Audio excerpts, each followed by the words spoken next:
Welcome to NSTV news. నేను సౌజన్య. ముందుగా ముఖ్యాంశాలు.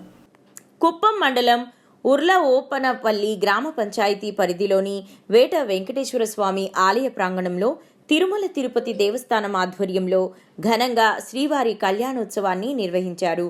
ఈ కార్యక్రమానికి ఎమ్మెల్సీ డాక్టర్ కంచెల శ్రీకాంత్ దంపతులు సాంప్రదాయ పద్ధతిలో స్వామి అమ్మవార్లకు పట్టు వస్త్రాలను సమర్పించారు. అనంతరం అశేష భక్తజనం మధ్య తిరుమల తిరుపతి దేవస్థాన వేద పండితులు కలియుగ దైవం వెంకటేశ్వర స్వామి కళ్యాణోత్సవాన్ని అంగరంగ వైభవంగా నిర్వహించారు.